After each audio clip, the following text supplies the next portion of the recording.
Whoa! Jesus, calm down. Are you I'm in panicking? a panic. I'm in a panic. Wow. I wonder why. Episode 27 of Mere Mortals.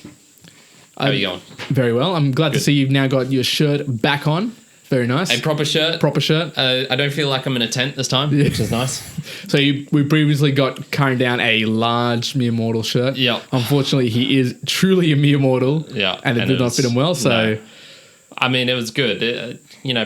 Polo shirts are always difficult, and this one feels... Like, as far as polo shirts go, initial impression, because I'm wearing this for the first time right now, it's doing pretty good. All right, very good. Excellent. Now, I got episode 27. We're talking about panic. Panic. As Kyrin so well demonstrated as we began. Yep. So... Not too bad. As always, before we get into it... Mere mortal moment. I'll let you kick off. Oh, okay. Well, mine's quite fitting because panic is gripping everyone, right? Yes. It's getting everyone.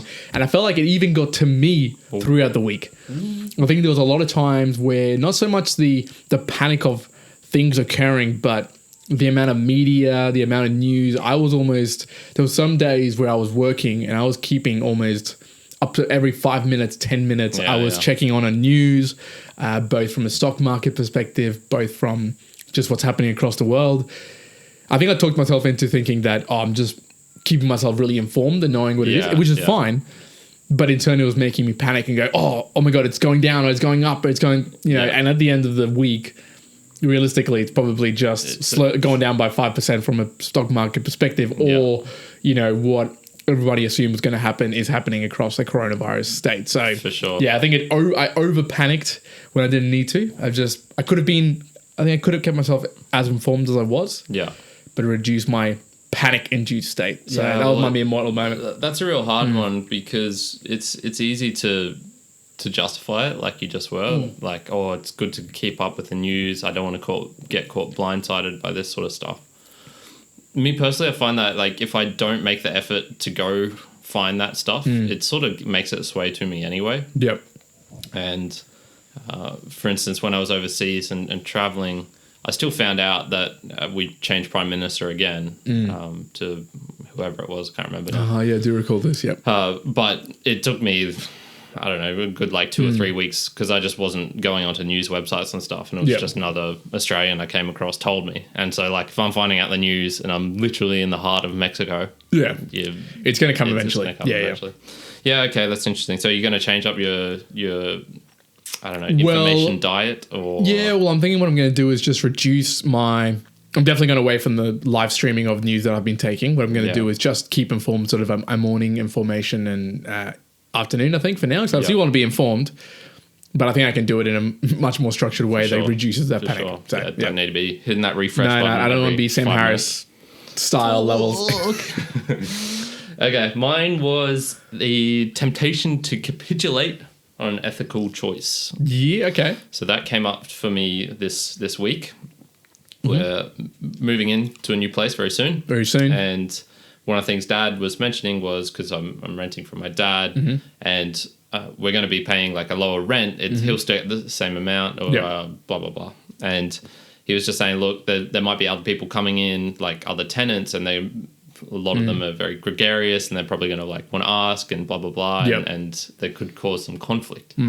And so he was like, are you comfortable lying? And it was weird because when he put it that way, I was like, I suppose I can do that. Like if it's going to avoid these issues. Yeah.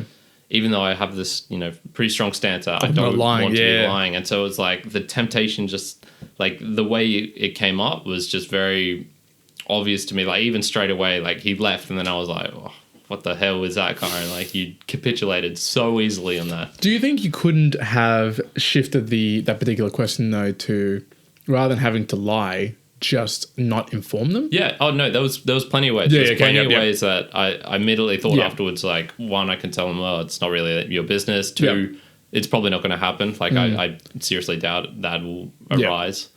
3, I can explain it, but I explain it in a way so that it makes sense to them, blah, blah, blah. Like, plenty of things. But it was just that instant capitulation on my part due to pressure from, somebody I care about, somebody I love. Yep. And it was the way they termed it as well.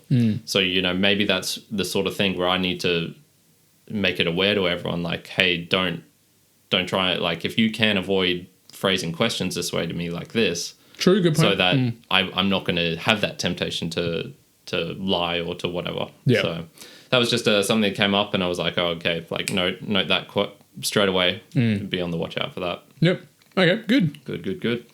All right, so panic. So you wanted to do self-loathing again, and I changed you it shut once again. me down again. So I would like you to explain to me define to me your panic. Define to me the definition of panic. I'll start there. Okay, so it comes from the ancient Greek god of Pan, and here's a little... Oh, I have heard of this Pan. Yeah. So there was a movie a while ago that was quite critically acclaimed, I believe, called Pan, and it was like I can't remember if you've seen the scene where it's like an alien which has... Well, it's not an alien, but it's like some sort of creature which has its eyes in its hands, and so... Oh, yeah, I think so. It like needs to... it has nothing on its face there, but it sort of puts its hands in... yes, I do know. Eye. What a terrible way to pick up things, right? You'd be like, pass me the can of Coke. Oh, my balls! They'd be stuff with coronavirus. Yeah. Jeez, they'd be getting coronavirus straight away. Imagine burning your hands on the stove, and it's like actually, it's like you put your eyes, the eyeball to the stove. So that's supposed to be Pan. Yeah. What a terrible creature. Well, I believe that's that's a depiction of the Greek god Pan. Okay. And it was a god that like inspired terror and fear in its like in the mortals, I guess the mortals of the time, the humans. Right, okay. Only mere mortals. Or the mere mortals. But this god as well, so here's a little fun fact for you. According to Plutarch, was the only one of the Greek gods to die. So he was obviously a mortal as well. Oh yeah, weakling. Panic, indeed. Yeah, if you're overcome by panic can die as well. Well, there you go. That's a good one. But as far as the actual definition, I imagine something like unreasoning fear, or I don't know. Did you? I do indeed, as always. So mine is panic is a sudden sensation of fear, which is so strong as to dominate or prevent reason and logical thinking. Yeah, so I think that's good. So it replacing it with overwhelming feelings of anxiety and frantic agitation consistent with animalistic flight or fight reactions. Yeah. So I read that, I was like, 100% about what I've been learning for so long about the whole amygdala response and your hippocampus logical reasoning. So I think panic is inducive to that. If you were to say it, panic is an emotion or something that comes out of fear that comes from just that animalistic amygdala response where something happens and you just react to it straight away. Yeah. So I think that's where the panic gets induced. Yeah. One of the things with that, which I was reading, was like a sudden intense fit of anxiety or whatnot. Yeah. But it's like comparable to the fight or flight, but without the danger present. So that's when you hear of someone having a panic attack. But there's not anything happening around them, like they're just freaking out and they're in their day-to-day life. Yeah, which is what you're talking about with the. But I mean, with panic, right? Because it is the sensation of fear. So panic, I guess, is a description of what someone can experience because of fear. Yep. Now, the fear could be, I think we've talked about this previously. Fear can be something present directly, like if a tiger's in front of you about to eat you. Yeah, you're gonna fear it. Yeah, amygdala response. And you're going to panic. Yeah, definitely. That's describing what you're going to be doing. Yeah. And you're going to react accordingly. But similarly, you could be dreaming of a tiger, or you could, fear something that's impending, like a presentation or something. Yeah. So then you can in turn panic about it. Yeah. I think so let's talk about it like panic, right? Coronavirus. I think for me, the panic that I felt was almost to the point that I wasn't keeping up with enough news. So, you'd be like, Italy's locked down, New York's locked down, California's locked down, this is happening, Tasmania's locking down its borders. Yeah. When's this next thing happening? Or stock market, what's happening next 5 minutes? My panic was probably driven by fear that I wasn't keeping up with enough information to know like every single second what was going on. Yeah. So then that can be, it's not something that's occurring to me directly. Yeah. But I'm forcing something that I'm fearing because it's, something that I'm trying to do, or regardless. I guess that's how I call that panic. So it still can induce that fight or flight, even if it isn't there. So I don't see it as it has to be something that's in front of you for you to be panicking. Yeah, for sure. Per se. For sure. Yeah. Yeah, interesting. And so how did you feel like when that panic came? Was it... Well, the panic was... Well, what it felt like was I'd be doing something at work. So I'd be, going about my day, talking to people, But even through conversations with individuals, my mind would be a little bit like, oh, what's happening? What's next? But the other way that I experienced it was I was sitting down on my computer, be doing a bit of work. A new bit of information would come through. Yeah. And then I would feel compelled to tell people about it. Yeah. So there's these two guys who sat right in front of me, and I felt compelled to be like, guys, it's $86 billion of country. Next news, like, oh, now the banks have allowed this, right? Yeah. So in my mind, I'm like panicking because I'm like, I've got to share this information for others also to be aware of. Okay, was that panic though? Because I've had the same thing, and it's a weird thing. So I remember when it was the Nice Park. I'm not sure how you say it in Paris, or in France. The attack by the Muslim extremists who went through the crowd with that semi truck and killed 80 something people In Nice.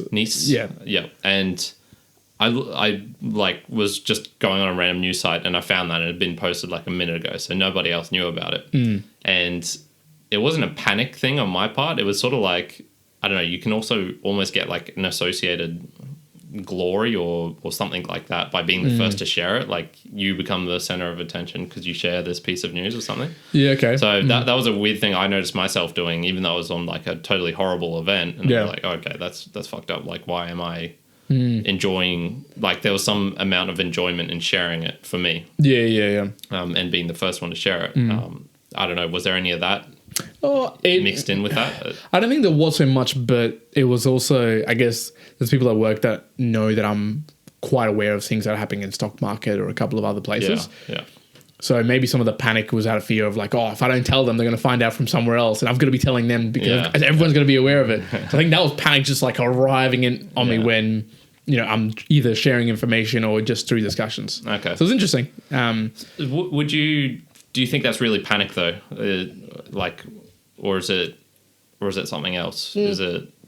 No, I think it was panic because it was to me, it was sudden sensations of fear that I wasn't getting enough information or sharing information. Yeah, it was exactly that. It was okay. Interesting. I was like, oh, damn, I haven't told people. Like, oh my God, what if I don't tell them and something happens or whatever? So I was like, oh, I need to tell them. Yeah. Which I was like, okay, I need to I was making myself like anxious and I was like being agitated because I wasn't sharing it. So that's like pure definition of panic. Okay. Yeah. So I was like, okay, good to step back. Yeah.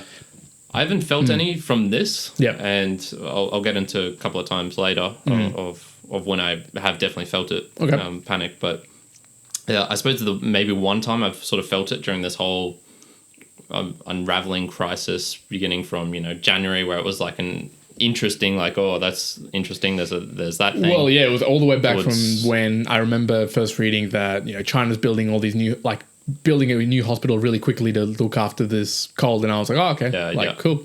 Yeah. All the way to now where it's plays are getting shut down. Well, yeah, it's been a gradual ramping up, I suppose. So like January, it was like interesting. February, it was like, oh, okay, this should I be like starting to worry about this? And then March has been like, oh shit, like bunker down. Let's do something. Changing, affecting our lives. You're not in Japan right now because of it, and whatnot. Exactly. But the one time I think I have sort of felt it a little bit was when, going on some forums and especially with people who just like are on that extreme end and they will just write stuff where it's like, you guys are not prepared.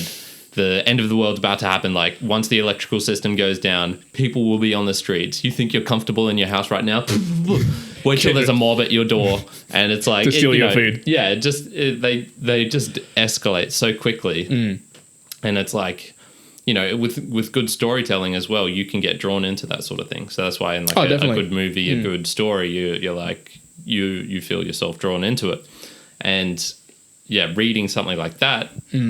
There's sometimes where it's like, oh, okay, that's crap. But then there's times where it's like the guy's a good storyteller as well, and you're drawn in. But I mean that is the genuine definition of panic, because like there's fear that's happened at some point because of what's happening, and they've gone, okay, I'm anxious, I need to tell people, I need to drive it, and then it's continue to make other people feel that way, and then you get this mass hysteria sort of interaction. So I got a couple of things about mass hysteria, but I'll give you an example. So we're on this call at work with whatever it was, 1,700 people, with the CIO, where I work at the moment. Okay. And there's having this massive discussion. You know, he's kind of reassuring individuals of, these are our next steps. This is what we're going to do. You know, we're trying to go our best. Yeah. They're like, please provide some questions if you would like to ask anything. So, you know, a couple of people are sending it. You know, they're asking relevant questions. You know, when can we work from home? What about our this? What about our that? All perfectly good questions. Then someone asked a question who said, what are we going to, has the government thought about what's going to happen when the internet goes down? And I thought, this dude is taking it like to So 20 true, steps beyond to like, what happens when the whole buildings get burned down? Like that, so that to me is like, okay, that guy is getting to some real hardcore levels of panic. For sure. Because look, if we're getting to the point that there's no internet in all of Australia, other issues have occurred that are getting genuinely worse than working. Like that's going to be some real hardcore levels. Yeah, exactly. So I've heard as well people kind of going like, oh, what happens if there's no water? Or like I've had someone in my current team who's asked, what happens when there's no water or food? Yeah. And I thought, well, Christ, like I mean, I wouldn't be really worried about that now. Yeah. However, if it does, like we've got other things to be worrying about, then that point, like it's going to be much hardcore experiences at that point. So you got to really, you can be informed and concerned, but then you can't just go all the way to the panic levels. Yeah, exactly. So mass hysteria though, have you read much into this? I don't know if it's onto the same thing. I got a bit of info here on moral panics. So very similar, I guess. So you kick us off and then so mass hysteria for me, the reason, because I looked into it and it's actually interesting enough known as epidemic hysteria, which I was like, okay, cool. But it occurs when between two or more people who share beliefs related to symptoms suggestive of organic illness. And I was like, cool, okay, interesting points of views. What I think it sort of boiled down to is if you've got two or more people who share the sensation of fear or that anxiety about the certain thing. So it's kind of like, you know, you have a really good storyteller who then makes 10 other people believe in the same fear, that everyone's fear and anxious, and then they start growing it. That's essentially epidemic hysteria. Yeah. I think I've seen pockets of that with the COVID-19 issue. So you've probably seen it in articles or blogs or whatever. I've seen it from people who are like hunkering down and being like, I've seen in the US like fighting outside of a shopping center or fighting over toilet paper. Yeah, or I've seen, you know, those people who are the usual like end of the world type deal. They've hoarded themselves up on guns and are ready, like nobody come near is going to kill you all. Like there's people getting into mass hysteria levels and like genuine panic that then spreads, and I think that's where it can create massive issues, right? For human. So I got research actually suggests that real pandemics, so where we are now, can actually lead to mass hysteria. So I guess it's obviously we're seeing this, that the current, you know, growth of COVID-19 disease is leading to massive sort of mass hysteria across the world. I don't think it's going to get worse and worse. Last time we talked about all of this stuff, I was predicting on the low side, like 200 and 300,000. At the high side, like in the millions, you were somewhere about 900,000. And at that point, I think it was, like 80,000? No, it just hit like 90,000. So, you know, that was 2 weeks ago. Either that or just a bit above. Yeah, we're now hitting 300,000 people. You know, New York on its own, it's over 10,000 people. So it's just like, you know, it's a lot. It's some big numbers, and people are going to get really hysteric about it. So I was like, I think that's going to create mass hysteria and mass panic. So the only thing I would say to people is like, just try to be a little bit more logical in the things that you're doing and be informed. That's one thing. But I have two examples, and I won't get fully into them, but there's actually two examples of mass hysteria that have gone wrong. So it's obviously not the exact same thing about COVID-19, but it's all about misinformation and what that can happen. So one is the June bug epidemic of 1962. So this was 60 workers in a textile factory in America. They reported symptoms like they're numb, nausea, dizziness, all this sort of stuff. You know, so all these workers started getting this, and everyone was coming ill. So, you know, several doctors and the whole US public health, center came in to sort of find out what was going on, and they found out actually nobody was sick. It was just one person felt like he was sick, and then everyone else was really anxious and fearful, panicked, and then everyone had the symptoms. But actually nothing was wrong with any of them. So, you know, you can get mass hysteria changing signs like that.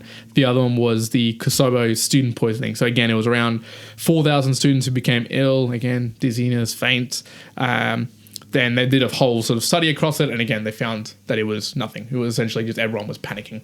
So a mass panic. Yeah. And I guess that sort of, I explored that because even though we got 300,000 people with, expected coronavirus, with mass panic, and that's what I kind of would want to suggest to people is be informed and be logical, because you can get really wrapped up, like I did, I guess, through the week, with whatever's happening, and all of a sudden you start spreading this panic around, and it's not just going to be the imposition of the government saying, okay, well, you have to stay at home.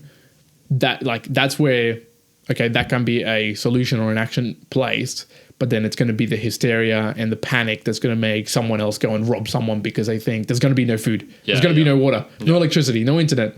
So at that point, that's when it's going to jump over and be like, okay, well, that things are getting really hectic, and it's going to be purely the panic. It won't even be like the virus won't be doing it. It's the panic of it. I think that's when it gets into like that zero sum game thinking. So it's, if someone else has got something, it means that I don't have something. Or along those lines of thinking, and that definitely can create that sort of hostility, that adversarial type of mentality. Yeah, well, very, very similar to mass hysteria is like moral panics. So I'm going to list off a bunch. And I've never heard that before, moral panics. No? Okay. All right, I'll list off a bunch that I found. Have you heard of the Momo Challenge? No. What is Momo Challenge? This was... Momo chicken? 2 years ago. No. Okay. It was like a online thing. There was another one called the Blue Whale Challenge. And it was basically... online people were reporting, or like news websites, legitimate places were reporting there's this thing called the Momo Challenge, and it's basically, it targets young kids, and it'll ask them to like, okay, put your, do up your laces like inside out or something, and it's like a 50-day challenge. So on day one, it's like something real easy. So it's like, don't have any soft drinks today. Or then number two will be, go out and kill an ant or something. And it just escalates and escalates, and basically until the final challenge is kill yourself. Jeez, okay. And so they were saying these kids are following this challenge. They're killing themselves. Like, this online media is dangerous, blah, blah, blah. This challenge, blah, blah, blah. That doesn't even sound real. And it's not. It wasn't. Okay. It wasn't real at all. And it was a post on 4chan or Reddit or some crap like that. Yep. Some people believed it, spread it on to others, and then it, just because enough people were saying it, it became real news. Yeah. So it was fake news derived from panic. Exactly. Yeah. Exactly. Okay. Interesting. So there's other things like this, and it goes from like the very small to the very big. Yeah. So I suppose like the war on terror that the US experienced after 9/11, and that was definitely a panic situation for them. Yep. They passed a lot of laws that, people, basically everyone would agree it was a bad idea to invade Iraq and Iran and whatnot. It was a bad idea to pass the Patriot Act and blah, blah, blah. As well as the war on drugs. Very similar thing. If you've heard of like the story of why marijuana was made illegal and hemp was made illegal. I won't get into the whole thing, but it's like due to Randolph Hearst. Like, one dude was like, "No, fuck this! Like, because I've got paper mills, I don't want this other industry coming in." So just created this panic, saying it was a drug that was being used by black people to like get them into a frenzy and makes them like rape people and commit crimes, and so marijuana is bad for you and stuff like this. I have not heard that at all. Okay, that's an interesting. Listen more Joe Rogan, man. Yeah, geez, I don't listen to Joe Rogan at all. So. Mass shootings as well. So after Columbine, that sort of stuff. Even though if you look at the stats, like they've been declining. Yep. Every time there's a new one, we've got to get rid of all guns. We've got to blah blah blah. Yep.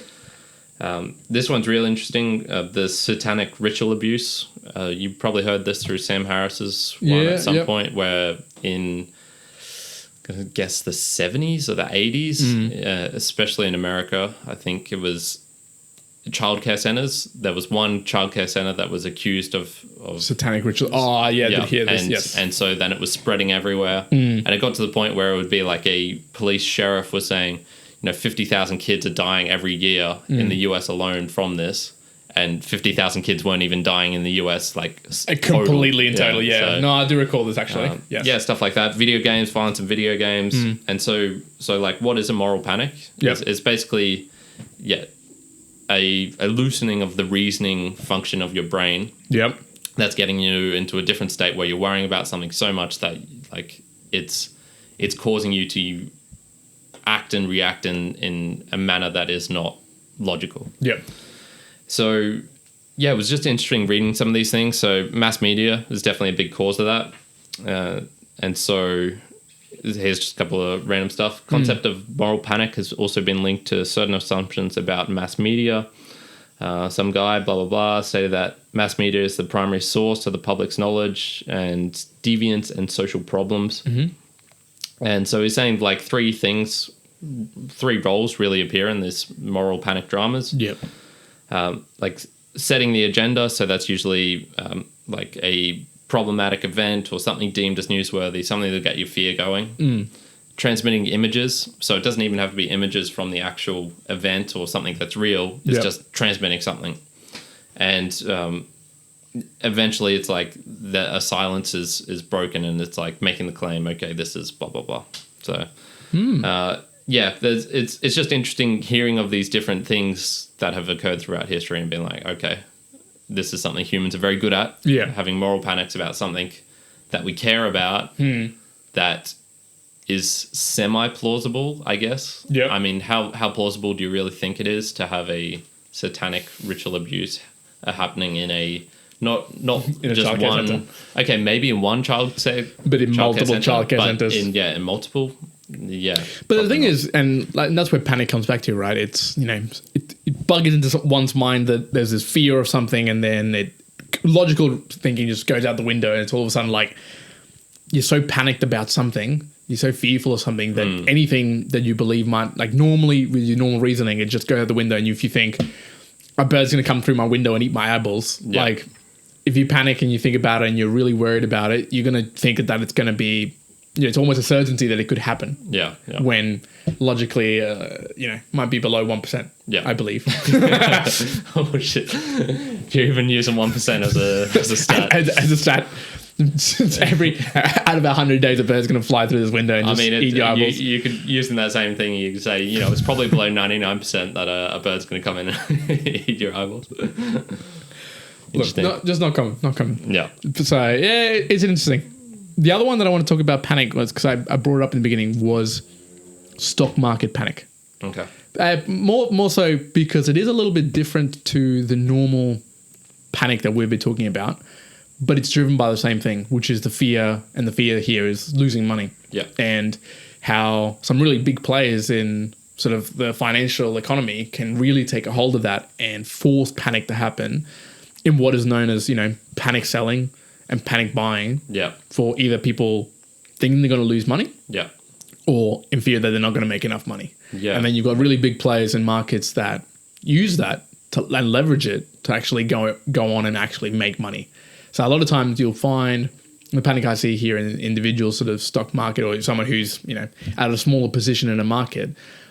I don't know if people are quite keenly aware that when the market starts going down, what it generally is there's more sellers than there's buyers, right? So there's got to be an opposition to that market. So you've got to be selling a particular share at a particular price for it to go down or to be going up, right? Because it's the same sort of amount of money, you just got to go somewhere else. Yeah. Kind of like the law of thermodynamics, right? It's not being destroyed, that money's just shifting across elsewhere. And generally with the panic, what happens is quite big banks or a big individual or entity will sell off quite a large portion of share market value, say whatever, 0.5%. And what it'll do is that'll trigger the share market price to go down. And for like a lot of individuals, they might think that that's just associated with a lot of people selling their shares. And then they'll go into this panic sort of sell mode and just sell, right? Yeah. Where the original entity or someone in particular might actually be wanting to see that fall so they can pick it up as it sort of comes down. And then again, as they buy, all of a sudden now it's going up and people start panicking, oh, well, now I've got to buy and go through. So I guess one thing that I've talked about beforehand, like if you look at financial sector, especially like smaller areas that are really volatile, you see like really big jumps up and downs, like sort of daily. And you can see clearly there's massive panic in that sort of market, but people would have read it in the media, newspapers, whatever, about how much panic is gripping share markets as a whole. So when you look at individual companies, so if you logically look at companies and, they make statements themselves, which probably doesn't help them out anyways. Yeah. But you think logically, there's X amount of dollars that they have. They can keep operating for 2 years. Like, they're going okay. The sales are going fine. Like, maybe a slight decline, but they're okay. Logically, it's fine. But there's such panic that grips the market or the idea of where things are going, and driven from what's happening in the media, what's happening everywhere else, that it kind of conflates it and goes, okay, well, if they're locking down this, it must mean that this thing is going down no matter what. Even if logically it's totally fine, there's panic in the market that'll just force it down.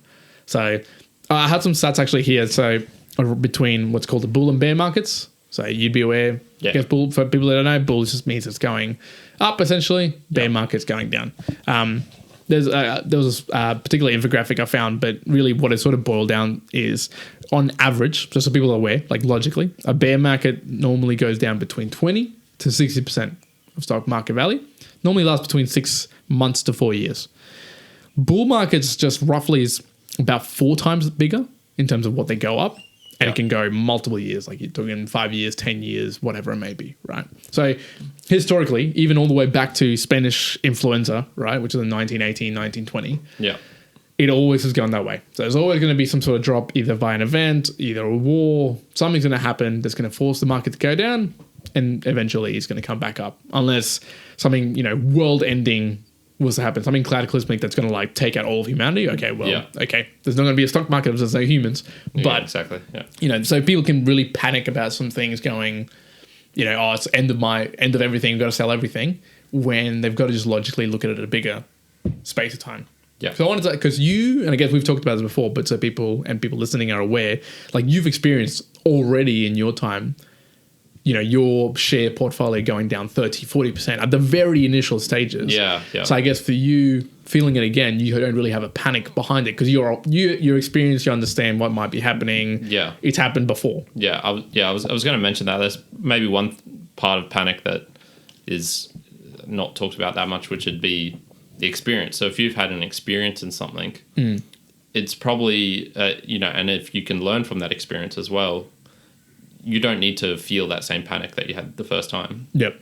So when I first started, I started investing in 2012, and I think around 2015, 2016, I invested a lot in mining stocks. Yep. And it was during that period, 2012 to 2016, especially in the coal market, where it was just plummeting. Yep. And so I was sitting as basically a kid with finally getting some money in after uni and moving out from the parents' house and whatnot.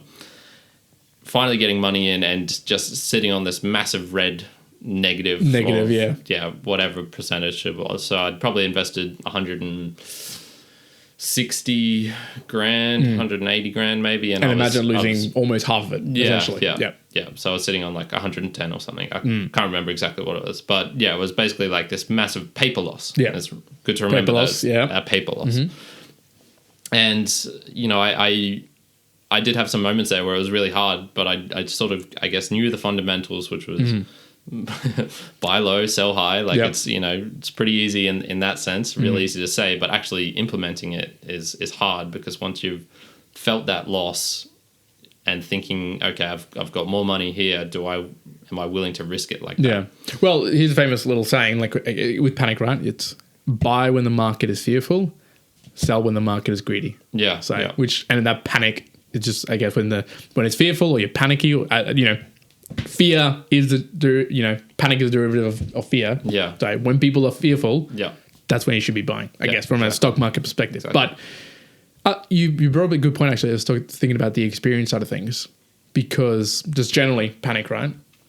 You're going to be more panicked or fearful about things that you're not aware of, because you just don't, while you can logically reason something, experience helps you in doing a lot of that logical reasoning. So I guess in a completely different context, if you were looking after a team of 8 or 10 people and you have one person who's just insane, right? Like you want to blow his head out. You want to blow him up. Yep. Don't come into the building. Just go and get run over, right? Horrific person to deal with. And you don't know how to do it.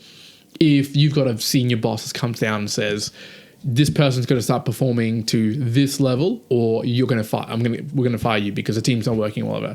So if you don't have experience of what to do there, and you think that logically you've tried everything, you are going to be so fearful and panicked. You're going to be like, I'm going to lose my job. I don't know what to do. You might start lashing out. You can get angry. Other emotions can come out that's not going to help out.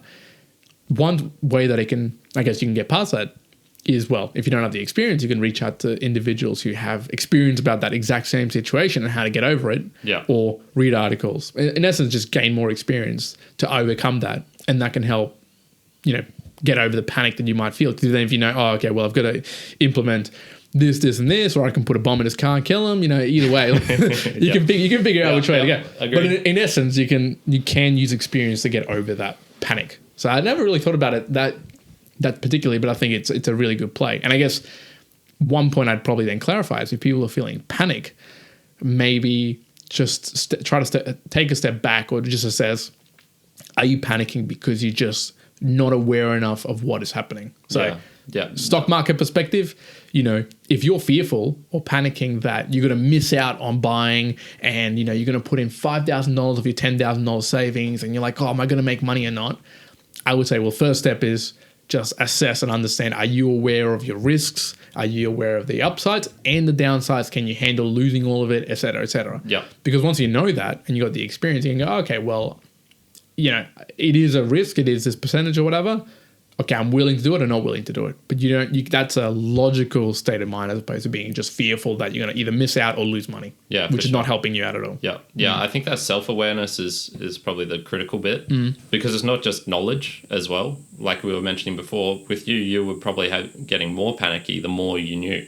True. So it's not just this one thing where like knowledge can fix a situation. Yeah. So it's like, okay, no, my reactions are what they are, and if I can step back from that, that's probably a little bit better. Yeah. So there's a couple of things else I wanted to note. Yep. Have you ever had a panic attack? I think I have. It was a little while ago, and it was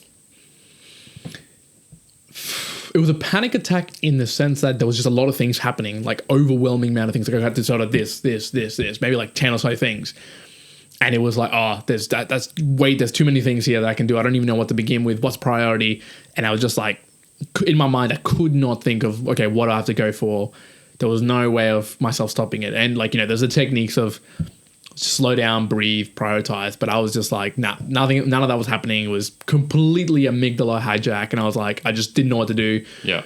And I think the way that I stepped through it was like just doing something, getting it over. I completely ignored other people, whatever it was, until I get just something done and then sort of moved on. Yeah. But I couldn't say that I've had like a full panic attack in the sense that, and I don't know how exactly to explain it more than that. I guess that's my experience of it. Yeah. Yeah. Have you? Yeah, I've had 2 or 3, and funnily enough, they've always been caused by the same thing, which is me drinking too much and getting into a state where I can't control my body or my mind. Yeah. Or like there's this big difference. So basically, I just get very drunk. Yep. Very, very drunk, but still aware. So you can get blackout. So it's lucid probably but panicked. Lucid but drunk. Yeah, and there's been a couple of times where I've reached that stage where it's like I'm obviously, just absolutely wasted. But I'm aware enough to know that I'm wasted as well. And like, okay, I can't control my body. I can't do this. I can't do that. And I've had a couple of times where I've been, basically like hyperventilating, getting like really worked up because I just can't like control the situation. Yeah. And I think that's a little bit of it, like the loss of control, which just left me unable to do anything. And so I worked myself up into this state where it was that stress, that anxiety, that like, feeling like you want to do something, but you can't do anything. Yep. I suppose. And that for me was, I've had that a couple of times, but it's always been under the influence of alcohol. Like I don't think I've ever had it where I've had times where I've like broken down emotionally, or been very emotional, but I wasn't panicky. It was just emotional at that time.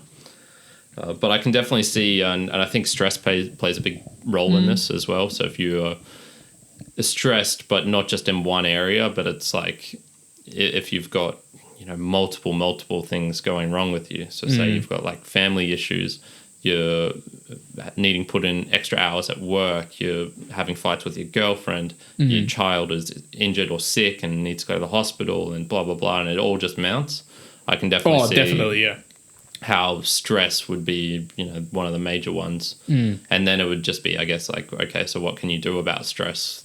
Are there ways of you reducing it? And if not, are there ways of, I guess, like combating it through medication, through, like meditation or alcohol or like, not saying that's probably the best way of going about it. But it is a method, yeah. But, there is something to be said about, having a drink on the weekend with a friend or something and being able to chill out and relax, even if it's only for an hour or two, Perhaps it's maybe that's the second one, right? So to reduce a bit of panic, going a little bit more to the core is reducing stress, because, stress is probably going to impact the ability of your flight or fight response and your logical reasoning, right? If you're really stressed out, you're not going to be doing those linkages, just a normal sort of mindsets. Yeah. And when you're really panicked or something's making you fearful, there's no way you're going to logically reason it. You're just going to be like, throw your hands up in the air, just let it happen and just be, going to panic attacks essentially. For sure. The other one was like the difference between mob panic and I guess like hostility. So you can think about riots, and there's riots which have like an directed aim and an anger at it, and there's riots which are caused by panic as well. So if you're thinking more of like, there's a bunch of people in a shopping center or something, and someone fires off a gun or whatnot, there's going to be a riot and a panic, a scramble to the exit, which is very different from the riot that you'd see in Paris with the yellow vests when they were rioting against like the police and the government. Due to tax and everything else happening. Else is going there. So there's something like difference between like that panic that's caused by fear and I guess like the panic by anger.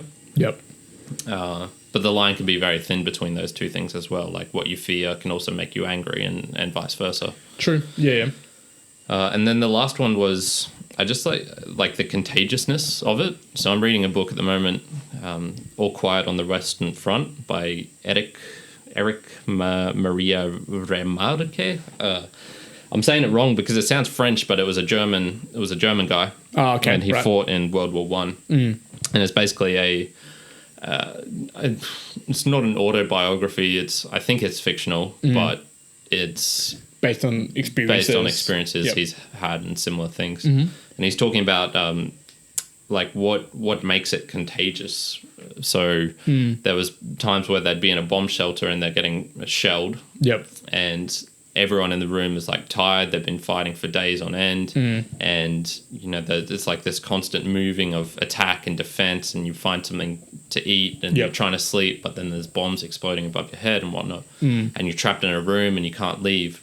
And he's talking about there's instances there where it takes one person to snap, and that can just like destroy the whole squad or platoon because that panic is contagious. Just completely goes across. And so he's got like this one instance in it where he can see one of the new recruits is like about to do something, like they want to just run outside and they'll get killed immediately. And it was like, what is it about panic that makes it so contagious? Like is it the randomness? Is it like there's no sort of focalization on it? So if someone's you say you're in a crowd and someone pushes you violently from behind and you hit other people and it sort of spreads and whatnot. Like what is it about it that makes it so like just easy to fall into? And you can see like humans, we do this all the time with all those moral panics. I was talking about, there's other ones where you've probably heard of the Orson Welles one, the War of the Worlds, where he was saying like Martians were invading us, and he was doing this via radio, and it was insane. Like he was just some random, not well-known radio station. And reporters started showing up. There was a blackout in another city, and they like conflated that with the same thing. And I actually felt that here, because we've had a couple of blackouts recently. And immediately the mind goes to, like, is this connected to from the COVID-19? Like, are people not going to their jobs because they're so sick? Like, that sort of stuff. So yeah, it's very like weird, and you can find multiple instances in war of but it troops is panicking. You know, I think from what I've been reading around it, it's your animalistic thought process to do that. Like that's your natural reaction of this happening, and because something else is affecting your life, it could potentially be this, and it's joined up together, and it takes that logical reasoning of like, oh no, actually, you know, we lost electricity because something else happened. It wasn't anything to do with this, and that's a logical reasoning. But a panicked mind, or you know, a really fearful mind, that whole amygdala hijack could just go, well, freaking all of this, and then I crashed my car, and it was the coronavirus fault. It was that. So. Yeah, I think it's that logical step of going like, okay, no, there's the actual thing that's occurring for it. Yeah. My last question for you is, has there been any times where like you think you should have panicked, or maybe not should have, but could have very easily panicked? So for me, like the one that really stands out for me is my little Mexican adventure in the jail. Oh, well, now that we're talking about it now that we've talked to individuals in the future, like yesterday we had a chat with two individuals when we were doing some workouts, and I was like, whoa, okay, we probably didn't take it as serious as they could have probably they told us a story of like a real hectic kidnapping and sort of like torture and beating and you know, being held up by chains in a room.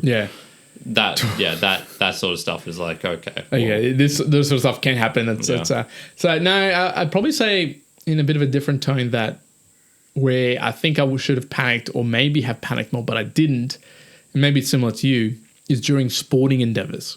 What I'm just thinking of straight away, it's just soccer games. Like, you know, you might be losing 2-1 or something, and there's 10 minutes left. I've never actually felt myself panic in a sporting environment. I think because I'm so into it that, and here's an interesting one. It's not that I'm like logically reasoning that there's time, but I'm also not animalistically, you know, amygdala-wise panicking and being fearful. It's more in my mind being like, oh, well, yeah, just keep going. Yep, we can get a goal, whatever it may be. Which is interesting. I don't know why I've never experienced that panic before in a sporting environment. Even the only time I've really felt it, maybe it's like swimming, when you're kind of like preempting the gun to go and you're about to jump off. There's a little bit like, oh, like, am I going to jump off too early, or am I not? So a bit of fear there, but not really in the sporting normally section. I don't know if you felt that way as well. No, never in a sporting environment. Yeah, so I don't know if that's a common thing. I don't know if it's common to not really be panicky during it, because I'm sure people would. But not something that I've experienced before. I'm not sure. One of the questions I actually have for you, so last one from me, was I'm going to give you 2 news pieces that came out this week. Right? One is today, one that came out yesterday. And it's the sort of stuff that obviously from a media perspective. So the way that media works, if you're not aware, right, media in its traditional sense is release panic or release fear. That's the initial headline of something is fear. It causes something in an action, because fear is a more powerful act to do something than in like other emotions. So you are going to act on fear more than you're going to act on happiness, in essence. So media is fear, explanation and continuation, and then some sort of ending and positive outcome that comes out of it, right? And then just go through that cycle. So they suck you in with the fear, they keep you going with what's going on with the information, and then they summarize it with a finale or positivity or whatever, and then off you go again. That's how media cycles work. So this sort of stuff came out, and it was obviously for panic sense, even though it was the right thing. So yesterday, there was 2 days before, Friday, there was a discussion in Italy, in the northern side of Italy. They're having to use military trucks that are like lined up for ages to take the amount of dead bodies out of that area to go burn them somewhere else, because they just don't have enough space. And this morning, in Italy, there's a person dying from COVID-19 every 2 minutes. At the moment, that's kind of like the rate of it. So obviously that sort of stuff is like, to everyday individual, that sort of stuff, you'd be like, oh my God, that is panic inducing. How would you suggest, based on what we sort of talked about today, to kind of move away from a panicked state of mind when you hear those things into a more logical reasoning mentality, I guess? I'd definitely say get a bit of context on, I do some initial investigation on the actual disease itself. So for me, it was actually, sort of heartening to realize like, okay, this is probably not going to affect me, first of all, because as much as we all love to be altruistic and care about everyone, we have to be selfish in our, I suppose, like initial assumptions and movements as well. Yeah. So first of all, it was really, it was good for my mental state of mind to know, okay, me and my age group with my, stellar health record. Stellar. I'm probably not going to be affected by it. And if I do get it, it's probably going to be like a cold. Then it was, okay, now I can shift my concern onto friends and family and see like, okay, how many of them are going to be affected? And, thankfully both my parents are in pretty good health conditions. They don't have any pre-existing things that can really affect them. All my close friends and family, I think are all pretty good. And so it's like, okay, that means I probably don't need to take the most drastic measures as far as, because if everyone was like that, if everyone was reasoning and had a very sick auntie or uncle or someone they cared about, I think it would be very easy to do the social distancing and whatnot. Like, everybody would be in a state of like, I'm going to follow this because of this reason. Yeah. And so I suppose getting a little bit of knowledge is very helpful. And then, just depending on your own circumstance, trying your best to do what you think is the right thing to do. And then, having one of the things that Tim Ferriss has been talking a lot about recently is he had this drive in himself to practice like forgivingness and practicing empathy with everyone else around him. But he wasn't doing it with himself. And so he still had this internal drive. And this will be good for next week because he had this sort of self-loathing, which he was using to press himself on. Yeah. And I think one of the things that has changed a bit for me has been having a bit more acceptance of myself and being like, okay, I make mistakes. That happens. Even in the moment, even when I make a decision, it's like, I think it's good to make a decision and realize this could be the wrong decision and just be like, okay. Being accepting of that. Yeah. And it's a very hard thing to do because you don't want to make the wrong decision, but... No, exactly. It's probably going to happen. No, and so from like that piece that I quoted those two news articles, like for me it would be, right, that sort of stuff that's created to cause panic. Now it's informative, it's informing individuals, but you can take it in that really panicked, fearful way and go, oh, well, if that's how many people are dying in Italy, that could happen here and it could be killing so many people and blah, blah, blah. And look, potentially it could. Like, I'm not saying it won't, and it's not saying something that you shouldn't be, like, worried about. Yeah. But you can react to it in many different ways. And so in this particular one, off the top of my mind, if you actually start thinking about it logically, is, the first bit about the trucks and getting things moved, quite likely in the northern part of Italy, there just isn't that many crematoriums or morgues to be able to even have that rate. Yeah, cool. So what else are you going to do, right? Yeah. You're going to throw people on the streets? Like, that's an actual thing to do. That's an option. And imagine, you can phrase this a different way. So imagine what's actually happening there is it's like an old seaside resort town which has a lot of elderly people in it, which is going to be disproportionately affected by this. Yeah, okay, exactly. So then you can realize like, oh, okay. Yeah, and the other one, which it isn't, like, just put into context, like you're saying, two people dying one person dying every 2 minutes. If you look at it, globally, just think about everything, all deaths and whatever it may be, you might be having a number of like 30 million people are dying every year, and you can calculate that down to whatever it is, right? So you can similarly do that with a lot of other, viruses, car crashes, plane crashes. But if you start doing that, you're probably going to start panicking about those things about, I'm not going to fly anymore because, one plane is going to come down every year on average or something. And it's like, okay, we're going to be panicked that you're going to be the one that's going to, go down or whatever else. So I think logically reasoning being like, okay, well, that's factually happening. That's cool, understandable. But then you go, okay, well, I'm a 28-year-old and actually the chances for me getting it is 0.8%. And, realistically, if I do social distancing and I do these steps, I'm not going to get it and I'll be able to do it. And even if I do get it, I'm going to take these precautions and okay, cool. So all of a sudden you don't have to panic. You can go, well, logically, like there's experience of other people, what to do, what you should do, what's your next steps that you can put into play and have in your mind and go, okay, well, I've got a plan or an idea. Yeah. And then you've moved yourself away from that fearful amygdala animalistic response and you're going, okay, well, logically, these are things I can do. Yeah. And all of a sudden, those two pieces of information that have been shared with you, you can use them as informative and take them and share them with people, but you can do so calmly as opposed to like, oh my God, the trucks are coming, like they're going to take us, we're all going to die. Yeah. Yeah. Which is not going to help anyway. Maybe the last thing would be if you notice symptoms of like a panic attack or you're panicking, just try and put yourself in a place where you can't make decisions in a sense. So because one of the worst things about panic is it makes you do things that are very extreme that you will regret. So that's panic buying. That's panic whatever. Doing extreme things, actions that you wouldn't normally take on, and saying things as well, like destroying relationships or whatnot because you're panicking out and you say something you don't actually mean, but you're in the moment. It's just like just want to say something to get it out. Yeah, exactly. Very good. Okay, but now's Juan's time to panic. Because I'm going to show him this challenge. Oh no, he's rubbing it off. Damn. Give me that pen.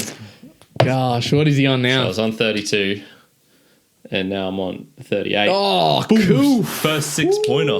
Yeah. Oh my And you goodness. were so lucky because I was 2 seconds off from getting another 2 points for the handstands. I was 1 rep off from getting another 3 points for pull-ups. The pull-ups. So I could have been on like 43 points. Oh, wow. What was the 6-pointer? 6-pointer was 6, was it 6? No, sorry, 8. Press the stands in a row. Yeah. Wow. Yeah. Very nice. Very nice. Powerful Kyrin. He's shooting ahead. I got nothing. I have absolutely nothing more apart from the 3-pointer I got last time on the handstand presses. Yeah. Some of the other ones that I'm getting close is the snatch. I've been mucking around with it. I'm getting close to it. Those are doubles, so that's kind of close. Yeah. Some of the other ones though, man, especially the handstands and the bench press.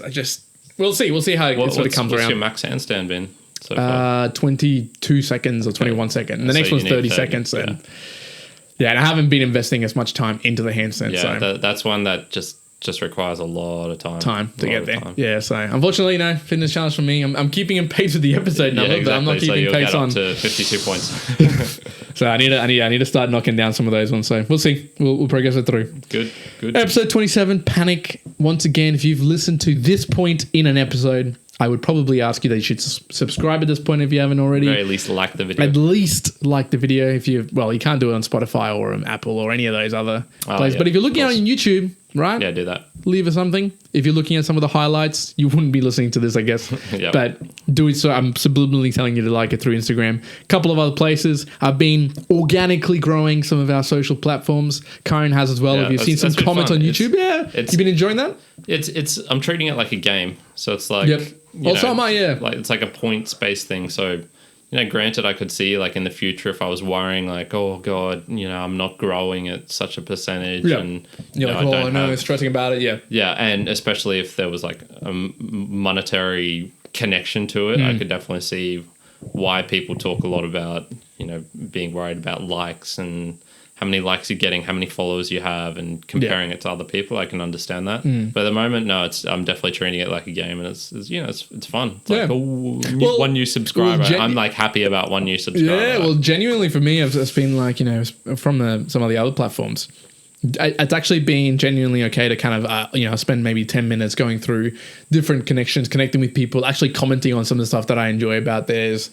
It's all sort of like I'm going, okay, cool, I can see it. And you wake up and you're like, okay, cool, that worked out, that didn't work out, see what's sort of working. Yeah. And it is, as you say, it's sort of like, I'm not there's no panic about if I don't get to it. Yeah. It's like I'm not panic about it, but like I can see that, this is resulting in this, and that's a positive view, and it's fun. It's as you say, a bit of a game. Yeah, so. and I suppose one of the things is like I haven't been comparing myself to others as well. So yeah, exactly. Yeah, if I did a bit of research because I was curious, like, okay, how do other people grow their YouTube following, for example? Yep. And others were talking about all this stuff they do, and like,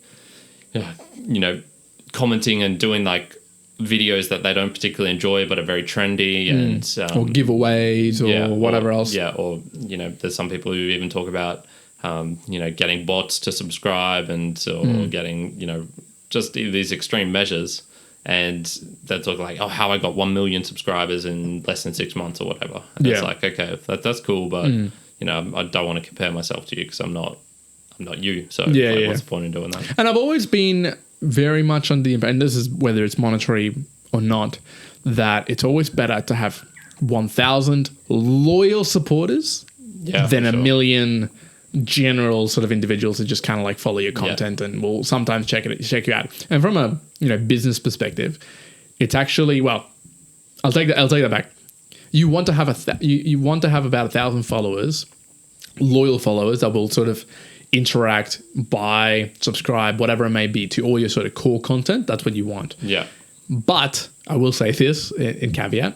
If you want to really scale a business and you also want to have a secure business, you do actually want to have, say, 1 million people giving you $1 than 1,000 people giving you $1,000, right? Because in a whole market, you're actually going to be a little bit more protected, right? In the way that if 500 people of those 1,000 go away, you're going to lose a lot, but potentially out of this million, it's only like 10% that's been affected or 5% because it's such a broad spectrum of humanity or something like that. So, but still, 1,000 loyal fans, I wouldn't say no to that. Yeah, so, me too.